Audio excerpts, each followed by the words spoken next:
Here's the Muscadine vineyard, and Bumblebee.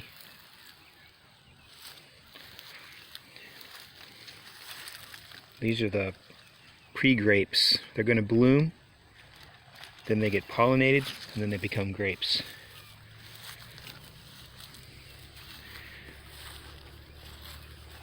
I let the undergrowth grow underneath them, and it makes good fertilizer and soil when I mow that. This was really poor soil when I first planted them, and the plants have improved the soil just by mowing and letting them grow up. Now here's a muscadine. It's very productive, called Granny Val, and I don't like the taste of it. It's one of the worst tasting muscadines to me, but it bears very, very well. And see, it's already blooming. All the little blooms, they're all over it. And another thing, a muscadine tip is pinch the tips off of the muscadines, and it tells them to stop growing up. It thinks, well, that an animal has reached it there, and so it starts growing in a different direction. The terminal buds get pinched and a plant starts producing outward. I don't know why, but if you need to pinch the terminal buds off if you'd like to really make a muscadine spread out better. Otherwise it'll keep stretching for the sky. See how they're stretching up? I just pinch those tips. And see also how it's coming out into the lane. Pinch the tips. And you can make tea from the tips. A lot of people do that. I don't know what it's good for. There's a Japanese beetle. What I need to do is get Milky Spore. It's a bacteria that stops the grubs from living. Without the grubs, you don't have the beetles. And it spreads. See, I lost that one. They only come out for about a month. And they eat everything they can. I've never put Milky Spore into the ground here, but I'm going to.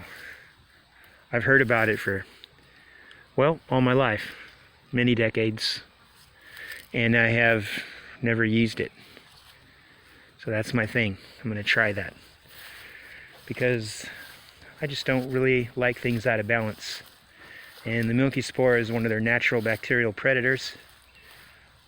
So I'm going to do that. Going to introduce a predator. Unfortunately, I've lost the names of all the muscadines I've got. But it's good to plant several varieties so that you can make sure they're pollinated. One thing I'm 100% absolutely against is herbicide toxins. You should never use herbicide toxins because you're smothering us. It kills the phytoplankton in the ocean, and that creates our air. Phytoplankton plants create our air, our oxygen. Without them, we'd have nothing but carbon dioxide. Also, how are you going to make your soil improve if you're putting poison on it? It's no good. The goal of a farmer is to make the soil richer than when the farmer started, and to provide food and live in harmony with nature. You're not supposed to destroy, you're supposed to grow. Anyway, I've got all these different varieties of muscadines, and variety is very important for pollination and for different things. The light colored muscadines are really good to eat, and the darker muscadines are really good for wine and juice. And I really think that if you live in the southeast, That's what you should be growing in the southeastern United States.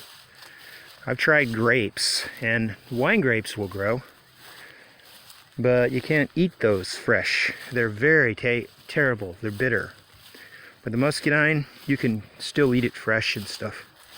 It's a little bit of a kind of a tart, tangy grape. It's very strong, what they call foxy. It's a fox grape. Anyway, this is the muscadines, and this is what they look like at this time of the year. It is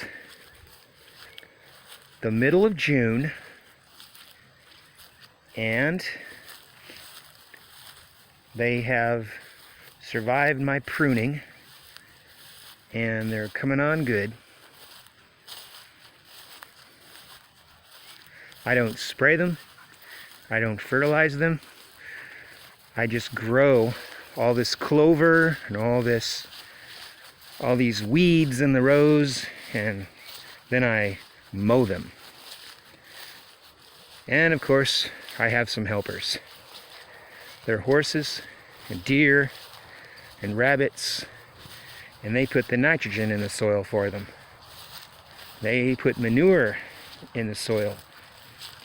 And so the animals help me fertilize them. And these muscadines are about 15 years old. This crop right here is 15 years old.